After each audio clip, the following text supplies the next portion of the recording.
Hello and welcome back to Shadow Storyteller. If you enjoy true tales that linger in the quiet corners of the mind long after the lights go out, do not forget to subscribe, like, and leave a comment below.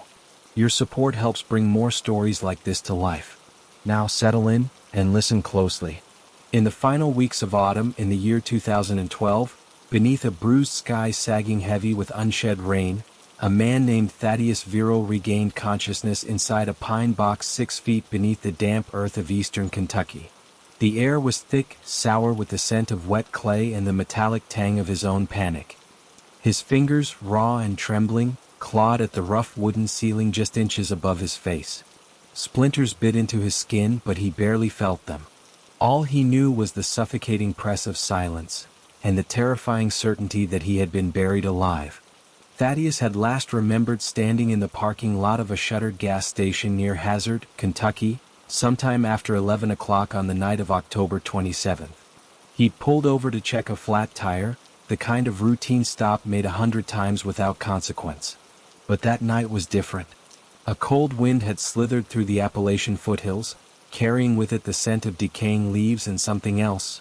Something sharper, like gasoline and burnt hair.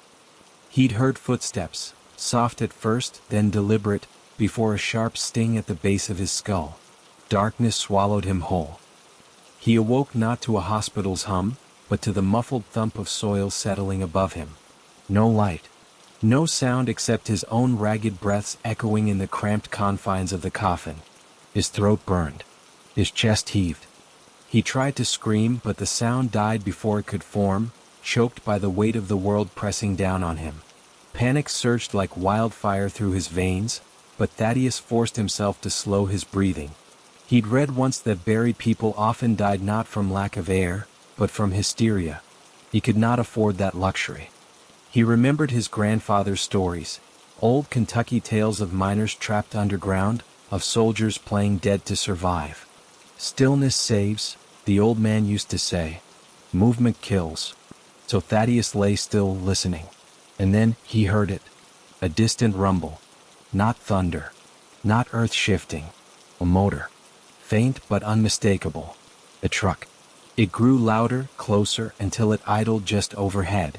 Then came the scrape of a shovel biting into dirt. His heart hammered against his ribs like a trapped bird. Was this rescue, or the gravedigger returning to finish the job? Minutes stretched like hours. Then the unmistakable crack of wood splitting.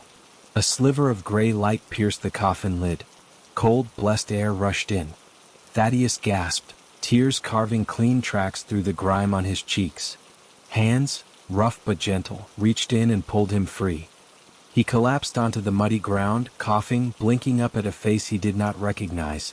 A weathered man in a faded flannel shirt, cap pulled low, eyes filled with something between relief and dread. "You're lucky I came back," the man muttered, voice gravelly with age and smoke. "Most folks wouldn't." Thaddeus tried to speak, but his voice cracked like dry kindling. Instead, he clutched the man's sleeve, his knuckles white. The stranger helped him sit up, wrapped a blanket around his shoulders, and led him to an old pickup truck idling nearby. Inside, the radio played a country song Thaddeus had never heard, but the melody felt like home. Later, at the county sheriff's office in Perry County, Thaddeus learned the truth. His truck had been found abandoned near the old Blackwater Creek Road, doors unlocked, keys still in the ignition. No signs of struggle. No witnesses. But someone had called in an anonymous tip that morning, just before dawn, about a fresh grave near the abandoned Bellwood Cemetery. The caller gave no name, only coordinates scratched onto a gas station receipt. Investigators pieced together a chilling detail. Thaddeus had been declared dead by a corrupt coroner working with a local organ trafficking ring. His accident had been staged. His body was meant to be harvested before burial. But the gravedigger, the man in the flannel shirt, whose name was Hollis Crane, had grown suspicious when the paperwork arrived with smudged ink and a forged signature. Hollis had dug the grave, yes, but he'd left the coffin loose, the lid unnailed. And he'd returned before sunrise, hoping against hope that the man inside might still be breathing. The days that followed were a blur of hospital rooms, police interviews, and sleepless nights haunted by the memory of that suffocating dark. Thaddeus moved away from hazard soon after, settling in a small coastal town in Maine, where the air smelled of salt and pine instead of cold dust and damp earth. He never fully recovered from the trauma, but he survived. And every year, on the anniversary of that night, he sent a plain postcard to Hollis Crane. No return address, just 2 words, still breathing. Years later, when asked if he ever feared the dark again, Thaddeus would pause, stare out at the ocean and say softly, "I don't fear the dark anymore. I fear the silence before the shovel hits the dirt." Weeks turned into months, and the quiet rhythm of coastal Maine became Thaddeus Viral's new lifeline. He rented a modest cabin perched on weathered stilts above the rocky shore near Lubec, the easternmost town in the United States. Here, the sun rose first over the continent, spilling golden light across the Bay of Fundy long before the rest of the country stirred awake. That light, he found, was a kind of medicine. It chased away the lingering dread that curled around his ribs like cold wire every time twilight fell. He took odd jobs, mending lobster traps for local fishermen, stacking firewood for elderly neighbors, even helping at the town's tiny maritime museum. No one knew his story. To them, he was simply that quiet fellow from Kentucky, polite but distant, always watching the horizon as if expecting something, or someone, to emerge from it. Yet peace, however hard-won, was fragile. One blustery evening in early March of 2015, as sleep pattered against the cabin windows like impatient fingers, Thaddeus received a package. No return address. Just his name, scrawled in shaky ink on brown paper that smelled faintly of pine resin and diesel fuel. Inside, wrapped in oiled cloth, was a small wooden box. Carved into its lid was a single symbol, a shovel crossed with a skull. His blood ran cold. He remembered that symbol.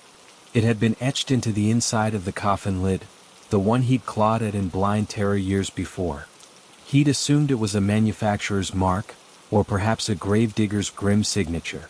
But now, holding this box in his trembling hands, he understood it was a warning. Inside the box lay a folded newspaper clipping, yellowed with age. The headline read, "Coroner cleared in organ ring scandal, case closed due to lack of evidence." Beneath it, circled in red pencil, was a name, Dr. Linus Creel. The very man who had signed Thaddeus's death certificate. Taped to the back of the clipping was a note written on the back of a gas station receipt, the same kind used in the original tip that saved his life. The handwriting matched. It was from Hollis Crane. "Creel's free," it read. "Says he's retired. But I saw him last week in Harlan, talking to 2 men in dark suits near the old rail yard. They were looking at photos. One of them looked like you." Thaddeus's breath hitched. He stood abruptly, knocking over his coffee mug. Dark liquid pooled across the pine table like spreading shadow. He paced the length of the cabin, heart pounding, mind racing. Were they still looking for him? Had Creel discovered that Thaddeus had lived? Or was this just paranoia gnawing at the edges of his mind again? He tried to call Hollis, but the number he'd kept scribbled in the back of an old journal had been disconnected. A quick online search revealed nothing. No obituaries, no social media, no trace of the gravedigger who had pulled him from the earth like a seed refusing to die. For days, Thaddeus barely slept. He kept the curtains drawn. He double-locked the door. He listened for tires on the gravel drive, for footsteps on the porch. But Maine remained quiet, indifferent to the storm inside him. Then, on the first day of April, a fishing boat named the Mary Ellen returned to port with a strange catch. Tangled in its nets was not cod or haddock, but a human hand, wearing a ring engraved with the initials LC. The discovery sent ripples through the tight-knit community. Authorities identified the body as Linus Creel. He had drowned, they said. No signs of foul play. Just a man who'd wandered too close to the edge. But Thaddeus knew better. He drove to the harbor that evening under a sky streaked with violet and burnt orange. The Mary Ellen sat moored at the dock, its deck still damp from the day's work. He approached the captain, a grizzled man named Elias Boone, and asked quietly if he could see the spot where the body was found. Elias studied him for a long moment before nodding. "About 3 miles east of Machias Seal Island," he said, voice low. "Odd place for a landlubber to drown. No rocks. No current strong enough to pull a man under unless he was already compromised. Thaddeus thanked him and walked back to his truck.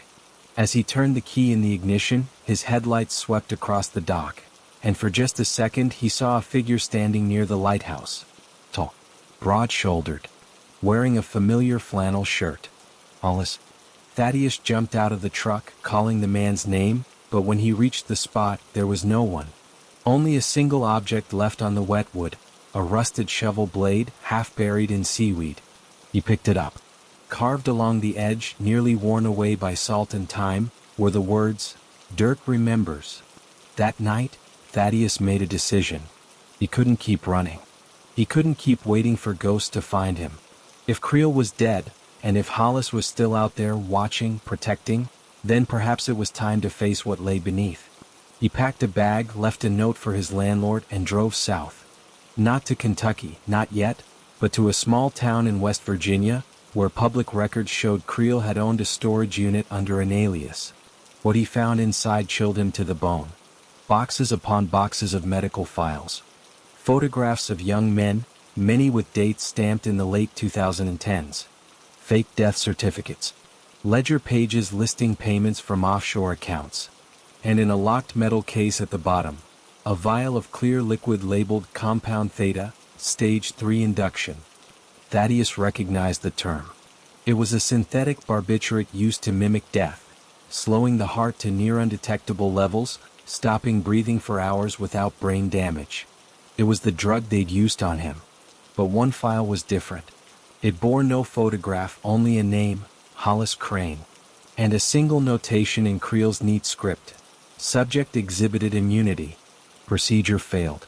Monitor closely. Hollis hadn't just saved Thaddeus out of pity.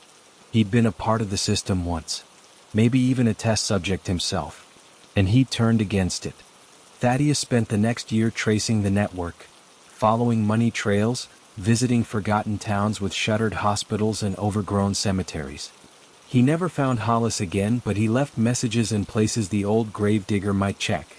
Library books on Appalachian folklore, bench engravings in rural courthouses, even graffiti near abandoned rail lines, always the same phrase, still breathing.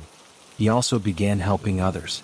A young man in Tennessee who woke up in a morgue drawer. A woman in Ohio who vanished after a routine surgery and reappeared weeks later with no memory and surgical scars she couldn't explain. Thaddeus became a ghost for ghosts, guiding them out of the dark, teaching them how to vanish properly, how to breathe again. He never returned to Kentucky. But every autumn, on the night of October 27th, he stood on a quiet beach and lit a single candle. Not for himself. For Hollis.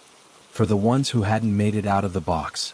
And sometimes, if the wind blew just right from the south, he swore he could hear the distant scrape of a shovel against earth, steady, patient, relentless. Because dirt remembers, and so does he. Years passed like tides, slow, inevitable, reshaping the shore of Thaddeus Viral's life without ever fully erasing what came before. By the spring of 2018, he had stopped counting the number of survivors he'd helped. They came to him through whispers in midnight chat rooms, coded messages left in thrift store books, or simply by showing up at the edge of his property in Maine, eyes hollow with the same terror he once knew. He never turned any of them away. His cabin, once a solitary refuge, slowly became a way station for the resurrected. He called it the breathing house. Not aloud, never in writing, but in his mind that's what it was. A place where people who'd been declared dead could learn how to live again. He taught them to trust their pulses, to sleep with a hand on their chest just to feel the rise and fall, to recognize the signs of surveillance. He showed them how to forge new identities using expired templates from defunct hospitals, how to pay in cash without drawing attention, how to disappear without becoming a ghost. One evening, as fog rolled in from the bay and wrapped the coastline in a damp hush, a young woman arrived at his door. She couldn't have been older than 23. Her hair was cropped short, her hands trembling even though the night was mild. She introduced herself as Maribel Quinlan, though Thaddeus knew that name was as temporary as the clothes on her back. "They told my family I died in a car fire," she said, voice barely above a whisper. "But I woke up in a basement. Cold floor. for in my arm. And a man, he kept checking my pupils with a flashlight. Said I was almost ready. Thaddeus listened without interrupting. He made her tea, chamomile steeped just long enough to soothe but not sedate, and sat across from her at the worn oak table. When she finished speaking, he nodded slowly. Did you see a symbol anywhere? A shovel crossed with a skull? She blinked. Yes. On a clipboard. Near the door. His jaw tightened. That symbol had haunted him for years. He'd assumed it died with Creel. But now it was resurfacing. Someone had picked up the old work. Or perhaps it had never truly stopped. Over the next few weeks, Maribel stayed at the breathing house. She helped mend nets, planted herbs in the small garden behind the cabin, and slowly began to speak in full sentences again. Thaddeus noticed something unusual about her. She remembered fragments of her captivity with eerie clarity. Most survivors' memories were fractured, blurred by drugs or trauma. But Maribel recalled license plate numbers, shift changes, even the brand of antiseptic used on her skin. One rainy afternoon, while sorting through a box of old medical journals Thaddeus had collected, she froze. This, she said, holding up a faded brochure. This is where they took me. The pamphlet advertised Harmony Hills Wellness Retreat, a secluded facility nestled in the Smoky Mountains of North Carolina. It promised holistic healing, digital detox, and reconnection with your true self. To the untrained eye, it looked legitimate. But Thaddeus saw what others missed. The listed address was a repurposed psychiatric hospital shut down in 2006 after a series of unexplained patient deaths. He knew then that the network had evolved. No more back-alley graveyards or corrupt county coroners. Now it wore the mask of wellness, of care, of modernity. It was smarter, cleaner, deadlier. He couldn't ignore it. With Maribel's reluctant agreement, they began to plan. Not a raid, too risky, but a quiet infiltration. Thaddeus used an alias he hadn't touched in years. Elias Boone, retired nurse seeking spiritual renewal. Maribel posed as his niece, recovering from emotional exhaustion. They booked a week-long stay at Harmony Hills under false IDs Thaddeus had refined over a decade of practice. The retreat was pristine. Whitewashed cabins, solar panels glinting in the sun, staff members who spoke in soothing tones and never made direct eye contact for more than 3 seconds. Too perfect, too controlled. On their second night, Thaddeus noticed the cameras, not the obvious ones near entrances, but tiny lenses hidden in birdhouses, in garden gnomes, even in the bark of artificial trees. And the food, always served warm, always with a faintly bitter aftertaste. He stopped eating it after the first meal. Maribel, however, played her part flawlessly. She attended meditation sessions, joined yoga at dawn, even volunteered for a deep tissue wellness assessment. When she returned to their cabin that evening, her face was pale. They drew blood, she whispered. Said it was for nutrient profiling. But the vial, it had a barcode linked to a private database. I saw it when the nurse turned away. Thaddeus knew they had to move fast. That night, while the retreat slept under a blanket of manufactured calm, he slipped into the administrative wing using a master key copied from a distracted receptionist, Kieran. The office was eerily tidy, no papers out of place, no personal items. But in the server room behind a false wall, a trick Maribel remembered from her captivity, he found what he feared: digital files. Hundreds of them. Each labeled with a name, a date, and a status. Harvest pending, post-procedure recovery, or simply completed. Among them his own file. Dated. Marked active threat, high priority. His blood turned to ice. They knew he was coming. Before he could copy the data, alarms blared, not loud but soft, melodic chimes designed not to panic guests, only to alert staff. He fled, heart hammering, but not before snapping a photo of a ledger page with his burner phone. Back in the cabin, he woke Maribel and whispered one word: run. They didn't make it to the main gate. At the tree line, figures emerged from the shadows. 3 men in dark uniforms, faces obscured by tactical masks. No guns. No shouting.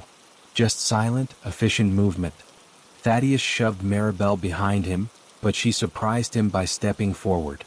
Ask them about patient zero, she said, voice steady now. The lead figure paused. You shouldn't know that name. Hollis Crane, Maribel said. He was the first one who didn't die. The one who broke the cycle. A beat of silence. Then the man removed his mask. It wasn't Hollis. But his eyes, they held the same weariness, the same quiet fury. My name is Darius, he said. Hollis was my father. He died 2 years ago. But before he did, he gave me a mission: find the survivors, protect them, and burn the network to the ground. Thaddeus stared, disbelief warring with hope. Why show yourselves now? Because you led us to their new hub, Darius replied. And because Maribel, she wasn't a victim. She was bait. Sent by us to find someone like you, someone who remembers what the dirt feels like. Maribel turned to Thaddeus, guilt and resolve mingling in her gaze.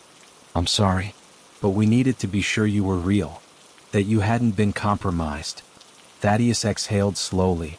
The weight of years, of suspicion, of isolation, lifted just enough to let him breathe.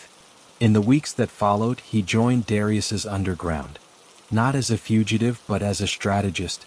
They dismantled Harmony Hills from within, leaking records to journalists, alerting federal watchdogs, and extracting dozens of unwitting guests before they could be processed. The retreat shut down abruptly, citing regulatory challenges. No arrests were made, yet. But the network was wounded. Thaddeus returned to Maine that autumn, not as a man hiding but as one waiting. The breathing house still stood. And now it had allies. Every evening he walks the shoreline, watching the horizon. The past is buried but not gone. And as long as there are those who wake up in the dark, he will be there, with a shovel, a candle, and the quiet certainty that some souls refuse to stay underground. Because breathing is not enough. Living is the real rebellion. By the winter of 2021, the underground had grown beyond anything Thaddeus could have imagined. What began as scattered whispers among the forgotten had become a silent current running beneath the surface of ordinary life. Safe houses dotted the country, from a repurposed lighthouse in Oregon to a community garden in Detroit where rows of kale hid coded messages and seed packets. Darius coordinated most operations from a mobile command post disguised as an ice cream truck, while Thaddeus remained the quiet heart of it all, the one survivors dreamed of finding when the world declared them gone. He no longer lived in constant fear. But vigilance had become second nature, like blinking or breathing. He checked his locks 3 times before bed. He never used the same burner phone twice. And he always left a trail, small, deliberate crumbs only another survivor would recognize. A coffee cup placed upside down on a diner counter. A single pine cone left on a park bench. These were signals. Asterisk, I was here. I'm still alive. Follow if you can. Asterisk. Then came the letter.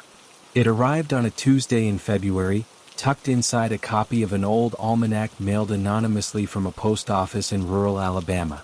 The pages smelled of wood smoke and camphor. Between the listings for moon phases and frost dates, someone had handwritten a series of coordinates, and a single sentence: they're digging again near Bellwood. Bellwood Cemetery. The place where Thaddeus had clawed his way back into the world. His hands shook as he traced the numbers. He knew those coordinates. They pointed not to the cemetery itself, but to a patch of woods half a mile east, land once owned by Dr. Linus Creel, now listed under a shell corporation called Evum Holdings. He called Darius that night. We can't ignore this, Thaddeus said, voice low but firm. We also can't walk in blind, Darius replied. Creel's gone, but his money lives. And money always builds something new. They agreed on a reconnaissance mission. No direct contact, no confrontation. Just eyes on the ground. Thaddeus returned to Kentucky for the first time in nearly a decade. The mountains looked smaller somehow, or maybe he simply carried less weight now.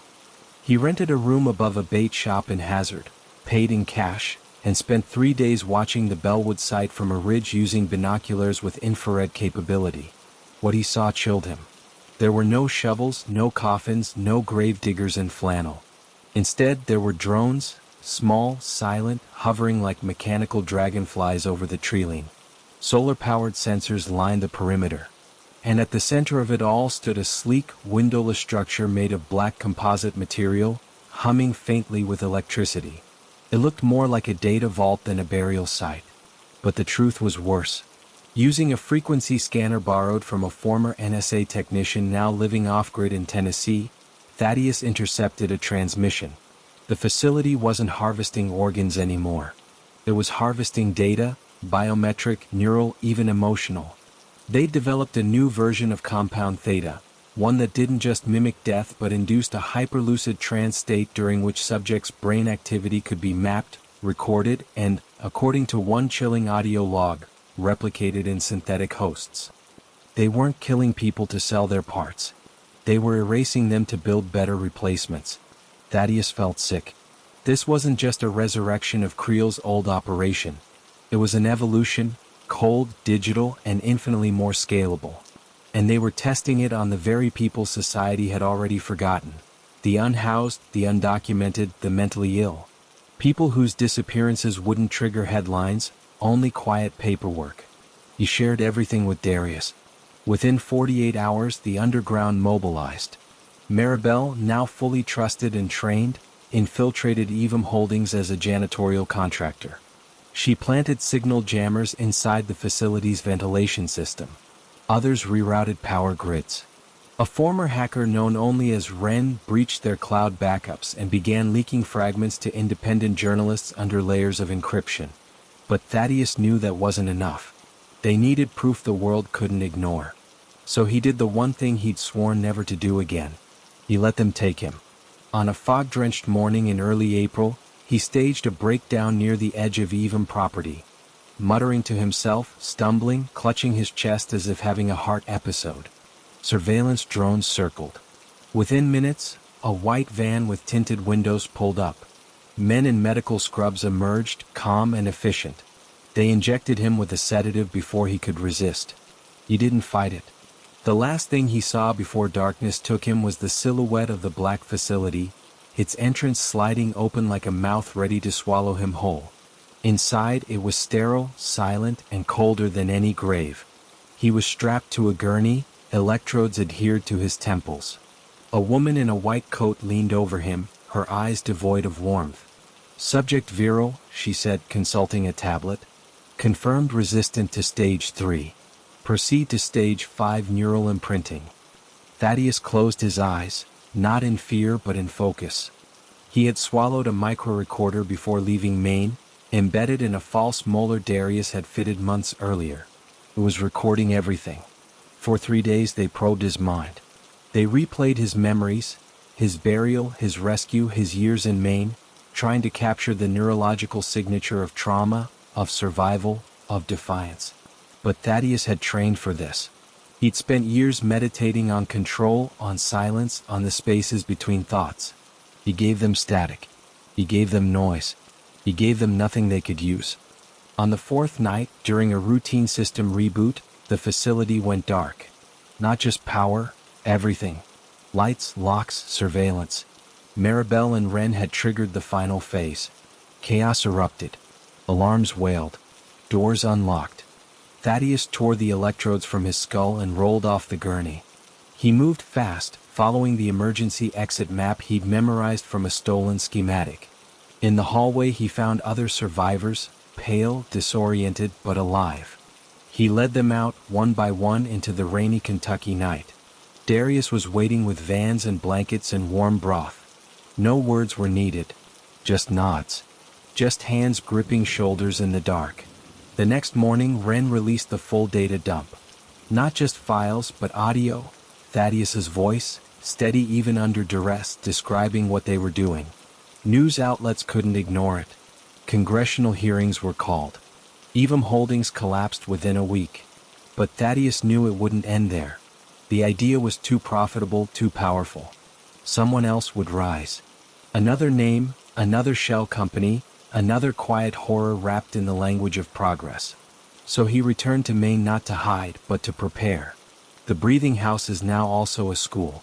He teaches survivors not just how to vanish, but how to see, how to read the signs of control disguised as care, of death dressed as innovation. Children of the rescued sometimes sit at his table, wide-eyed, asking if monsters are real. He tells them, monsters wear suits. They write policies. They call it science. But we know the truth. And every autumn, on the night of October 27th, he still lights a candle on the shore. Not just for Hollis. Not just for the lost. But for the ones who will come after. The next Thaddeus, the next Maribel, the next child who wakes up in the dark and refuses to stay buried. Because the dirt remembers. And so must we. By the summer of 2024, the ripples from the Evum collapse had spread farther than anyone anticipated. What began as a regional scandal in eastern Kentucky had sparked federal investigations into over a dozen so-called wellness retreats, long-term care facilities, and even university research labs across 12 states. Whistleblowers, emboldened by the public outcry, came forward with stories eerily similar to Thaddeus's. People declared dead or missing, only to resurface months later with gaps in their memory and unexplained scars. The phrase digital resurrection entered the lexicon, not as science fiction, but as a terrifying possibility whispered in congressional hearings and late-night news segments. Thaddeus avoided the spotlight. He gave no interviews, accepted no awards, and never once appeared on camera. But his influence grew in the shadows. The network, now informally called The Breathing, had transformed from a loose alliance into a structured, yet decentralized resistance. Safe houses doubled as training centers. Former subjects taught new recruits how to detect microsurveillance, how to fake biometric data, how to create ghost trails that led pursuers in circles. Even Maribel, once trembling on Thaddeus's porch, now ran field operations in the Midwest under the alias Nightingale. Yet peace remained elusive. One humid August evening, as fireflies blinked over the marsh behind his cabin, Thaddeus received an encrypted message routed through 3 proxy servers. The sender ID was blank. The message contained only a single image, a photograph of a child. The boy couldn't have been more than 6. He stood in front of a chain-link fence, wearing a faded red t-shirt and holding a stuffed rabbit with one ear missing. Behind him loomed the unmistakable silhouette of the Black Evum facility, except it wasn't in Kentucky. The trees were wrong. The light too golden. This was somewhere west. Beneath the photo, a note: they're using children now. Stage 7. Call it rebirth. Thaddeus's stomach dropped. Stage 5 had mapped adult minds. Stage 6 reportedly tested synthetic replication. Stage 7, he didn't want to imagine. He contacted Darius immediately. Within hours, Wren traced the image's metadata to a remote compound in northern New Mexico, near the old Los Alamos corridor. Satellite overlays showed recent construction, reinforced concrete walls, geothermal cooling units, and a subterranean level 3 stories deep. The land was registered to a non-profit called the Aurora Project, a name that sounded hopeful, even beautiful. But Thaddeus knew better. Beauty was often the mask evil wore to gain trust. This time, infiltration wouldn't be enough.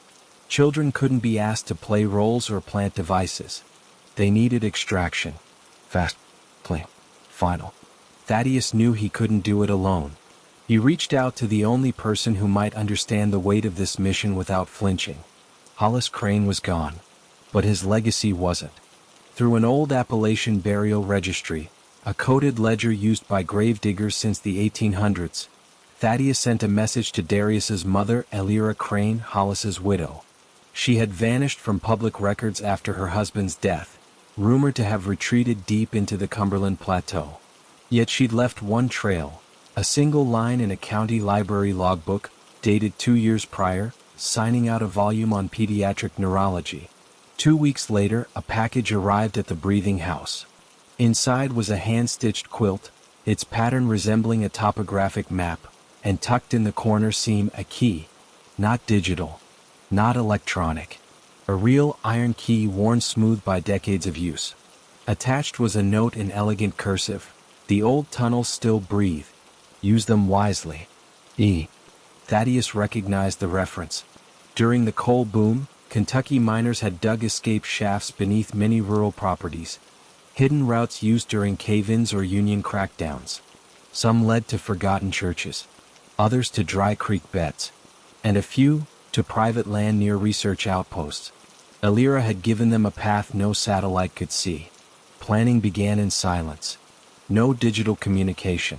Only hand-drawn maps, memorized coordinates, and face-to-face meetings in rotating locations. Thaddeus, Darius, Maribel, and 3 others, including a former pediatric nurse named Renata and a quiet man known only as Finn, who'd once been held in a creel-linked morgue for 48 hours, formed the extraction team. They arrived in New Mexico under cover of a dust storm. Finn, posing as a utility inspector, disabled the compound's external sensors using a device that mimicked local rodent activity, a trick he'd learned from watching coyotes trigger motion alerts. Renata, dressed as a health inspector, gained brief access to the main building under the pretense of checking for mold, planting a passive acoustic sensor in a hallway vent. Thaddeus and Darius waited in the hills, watching through thermal scopes. What they saw defied comprehension. The children weren't restrained. They played in a sunlit atrium, laughing, drawing pictures, eating meals served on ceramic plates. It looked like a school, a home. But the cameras followed every movement, every blink, every hug. And at precisely 8:45 each evening, each child was led, calmly without resistance, into a circular chamber lined with soft blue light. They never screamed. They never cried. They simply went quiet. Thaddeus realized with horror that Stage 7 wasn't about extraction or replication. It was about replacement. They weren't copying the children's minds. They were overwriting them, erasing identities and installing compliant, programmable consciousnesses optimized for obedience, loyalty, and silence. These weren't test subjects anymore. They were prototypes.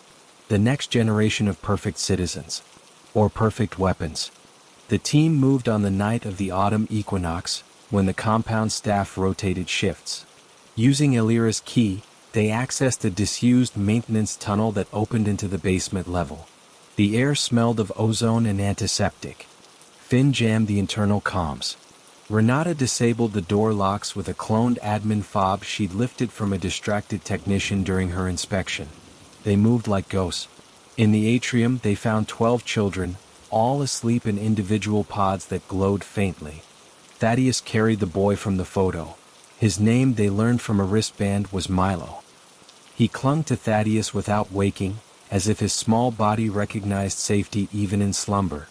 They evacuated through the tunnel just as alarms finally blared, not triggered by motion, but by a sudden drop in biorhythmic data from the pods. The system had noticed the children were no longer connected. The team scattered across 3 prearranged routes. Thaddeus and Milo took the longest, through dry riverbeds and abandoned uranium mines, until they reached a safe house in southern Colorado, run by a retired schoolteacher who'd lost her own grandson to a mysterious boarding school a decade earlier. For weeks, Milo barely spoke. He flinched at sudden sounds. He refused to sleep unless Thaddeus sat within arm's reach. But slowly the real boy began to return. He drew pictures of rabbits. He asked for peanut butter sandwiches. He laughed, once, when a squirrel chattered at him from a pine branch. Thaddeus knew the trauma would linger. But he also knew something else. Milo was not erased. He was still breathing. Back in Maine, the breathing house expanded again.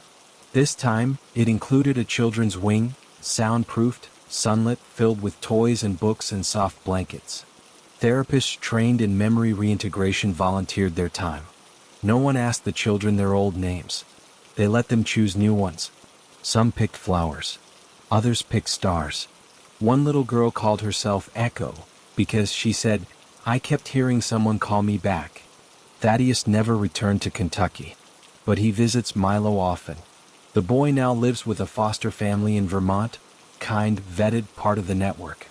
He calls Thaddeus Uncle T, and every year on his birthday he sends a drawing of a candle on the shore. The fight isn't over. New facilities will rise. New names will be coined.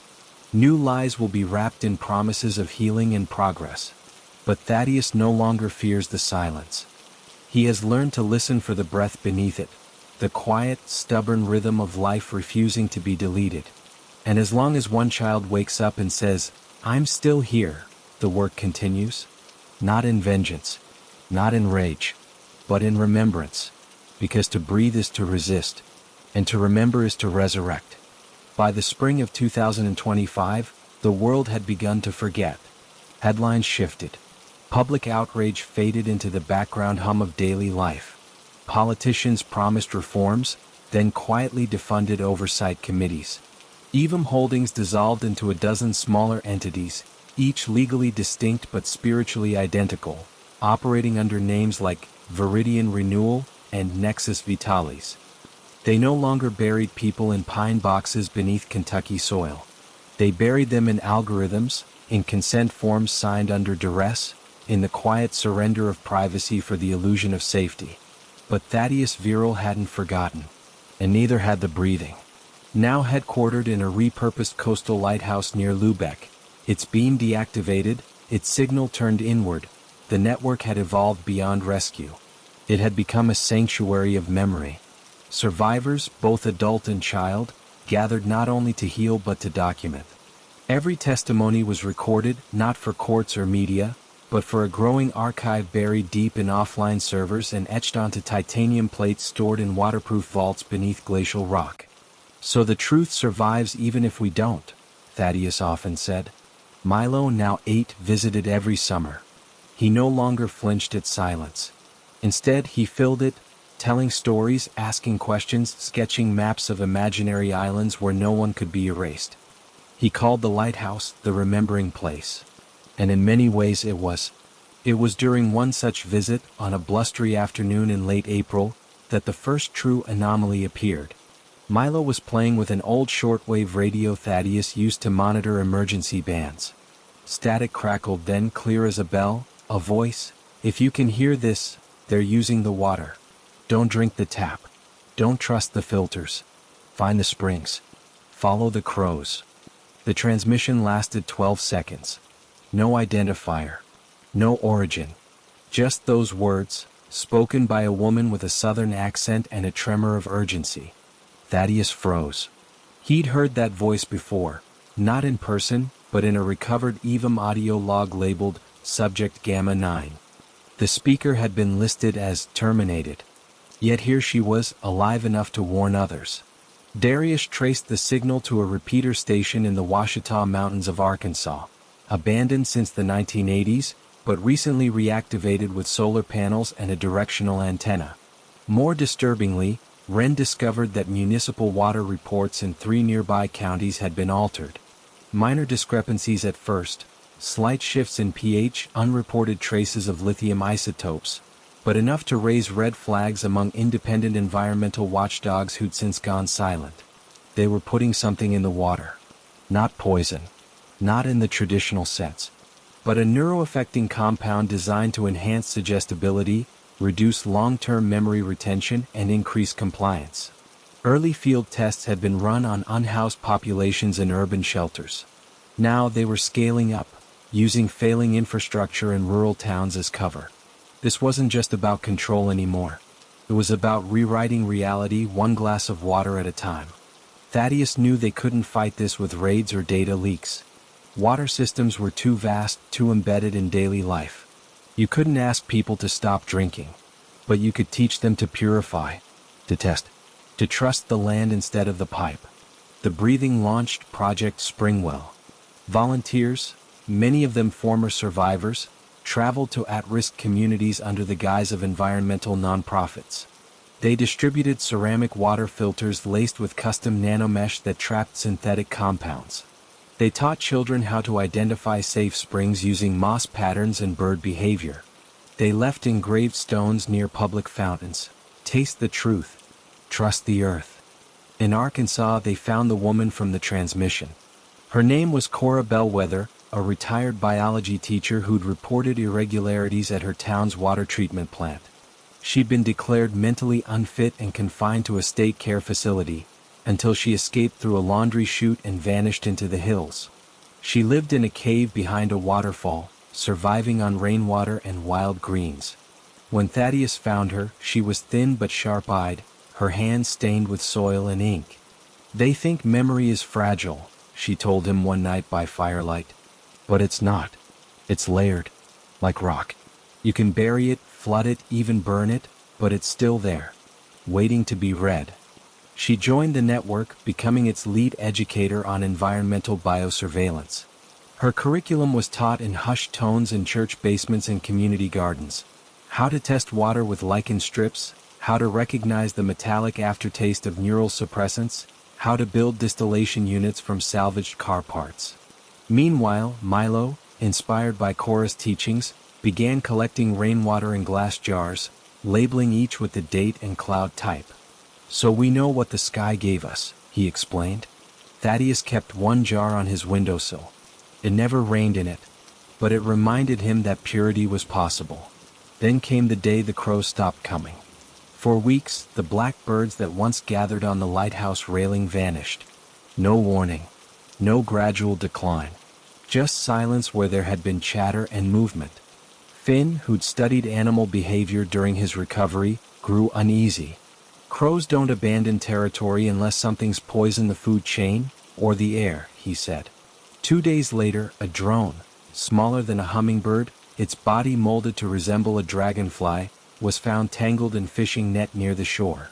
It wasn't reconnaissance. It was dispersal. Inside its abdomen, microcapsules of aerosolized compound theta-7, engineered to activate in high humidity. They were moving to airborne delivery. The breathing convened an emergency council.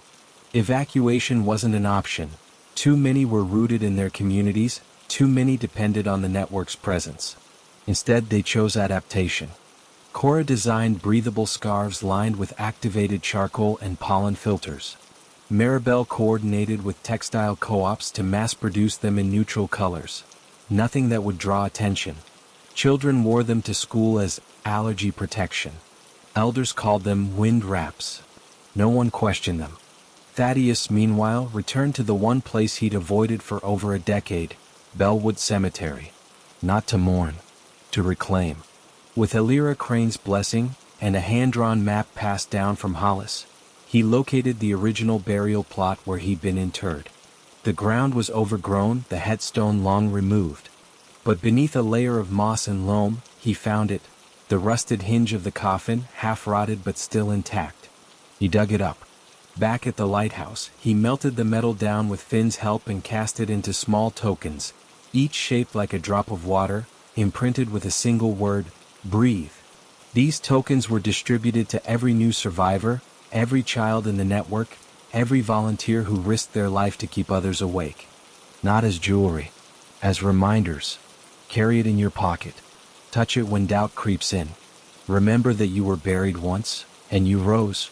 One evening, as the northern lights shimmered faintly over the bay, a rare sight this far south, Milo stood beside Thaddeus on the lighthouse porch. "Do you think they'll ever stop?" the boy asked, voice small but steady. Thaddeus looked at the stars, then at the token in Milo's palm. "No," he said honestly, "but that's not our job. Our job isn't to stop them forever.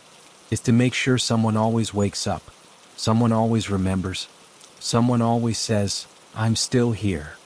Milo nodded. Then he placed his jar of rainwater on the railing, next to the candle Thaddeus lit every October 27th. The flame flickered but did not go out.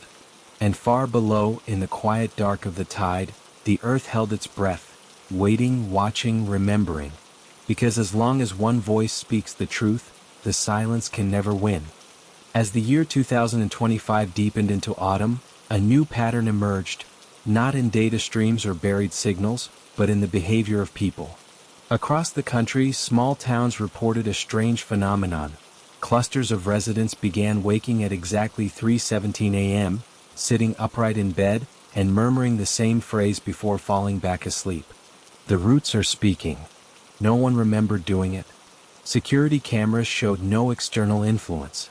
Yet it spread, first in Kentucky, then Tennessee, Missouri, even parts of Oregon. Sleep researchers dismissed it as mass hysteria. But Thaddeus knew better. He'd heard those words before. Years ago, in the coffin, in the suffocating dark, Hollis Crane had whispered something as he pried open the lid. "The roots are restless.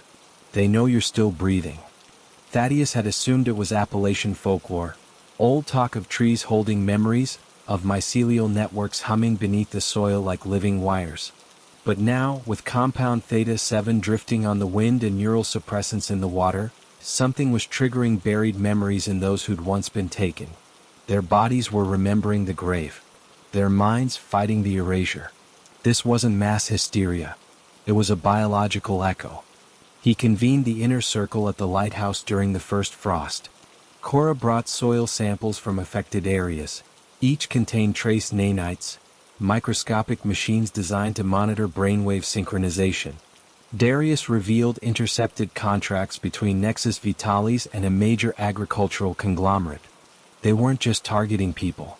They were seeding farmland with neuroresponsive crops, wheat, corn, soy, that released calming aerosols during harvest, ensuring compliance from entire communities with every loaf of bread. "They're farming mines now," Maribel said, her voice tight with fury. "Not just harvesting them." Thaddeus stood by the window, watching Milo help Finn repair a rainwater catchment system.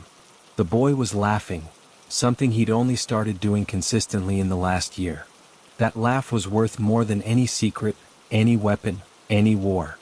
"We can't dismantle an empire," Thaddeus said quietly, "but we can make it irrelevant." His plan was radical in its simplicity: teach people to grow their own truth. In partnership with off-grid farming collectives and indigenous seed keepers, the Breathing launched Rootstock. Not a resistance group. Not a protest. A quiet revolution of soil and seed. They distributed heirloom seeds, corn that resisted genetic drift, beans that thrived without synthetic fertilizer, wheat that tested negative for neural compounds. Each packet included instructions not just for planting but for memory: water with rain. Speak to your rose. Remember the name of the one who planted before you. Communities began forming memory gardens, plots where survivors and allies grew food together, sharing stories while they weeded, singing songs while they harvested. The act of tending the earth became an act of defiance. Children learned to press their ears to the soil and listen, not for voices but for the pulse of something alive, something real. Meanwhile, Ren and a team of ethical hackers developed Echo Seeds, tiny biodegradable data capsules embedded with encrypted survivor testimonies. Planted in public parks or abandoned lots, they dissolve over time, releasing microparticles that could be read by modified smartphones. Anyone who cared to look could find the truth blooming in the dirt. Then came the day Milo disappeared. Not taken. Not stolen. He'd left a note: "I need to find the first root." Thaddeus's blood ran cold. He knew what Milo meant. In the fragmented logs recovered from Evam, there was reference to Origin Site Alpha, a hidden facility beneath an old coal seam in Harlan County, Kentucky. Rumored to be where Hollis Crane had first resisted. Where compound theta was perfected. Where the first subjects were buried, not to die but to dream. Milo believed the answers were there. That if he could stand where it all began, he might understand why he remembered the rabbit, why he woke up crying for a mother he'd never known, why the crows still followed him in dreams. Thaddeus didn't try to stop him. Some journeys must be walked alone. But he followed at a distance. He arrived in Harlan 3 days later, under the guise of a land surveyor. The town had changed: fewer jobs, more shuttered storefronts, a quiet despair that clung to the hills like fog. Yet in backyards he saw them: small gardens, corn stalks tied with red thread, tomato vines growing in repurposed oil drums, and on fence posts tiny wooden tokens shaped like water droplets. The breathing had taken root here too. He found Milo deep in the woods, standing at the mouth of an abandoned mine shaft overgrown with sumac and wild grapevine. The boy wasn't afraid. He held a jar of rainwater in one hand and Hollis's old shovel blade in the other. "They tried to make us forget the ground," Milo said without turning. "But the ground never forgets us." Together they descended. The tunnel was narrow, damp, lit only by the beam of Thaddeus's headlamp. Roots snaked through cracks in the rock, pulsing faintly with bioluminescent fungi Cora had once studied. At the center of the cavern, beneath a collapsed support beam, lay a rusted console, still powered by geothermal vents. Ren later confirmed it was the original neural archive for Stage 1 trials. But someone had been there recently. fresh footprints, empty vials, and carved into the stone wall a single phrase, "We are the soil. We remember." Thaddeus didn't know who'd left it. Maybe another survivor. Maybe Alira making one last pilgrimage. Or maybe the earth itself speaking through those who listened. They didn't destroy the console. They planted a memory garden around it. Chamomile for calm, sage for clarity, yarrow for protection. And in the center, Milo placed his jar of rainwater. On the drive back to Maine, Milo slept most of the way, his head against the window, the token warm in his fist. When they returned, a surprise awaited them. At the lighthouse gate stood Alira Crane, her hair silver as sea mist, her eyes sharp as flint. She carried a leather satchel and a walking stick carved with names, Hollis's among them. "I came to teach," she said simply. "Not about death. About legacy." She stayed. Now, every Sunday she leads a circle on the bluff. Survivors, children, volunteers, they sit on driftwood and share not just their pain but their dreams. Alira calls it tending the future roots. And Thaddeus, for the first time in years, allows himself to hope. Not that the darkness will end, but that the light will keep finding ways to grow through it.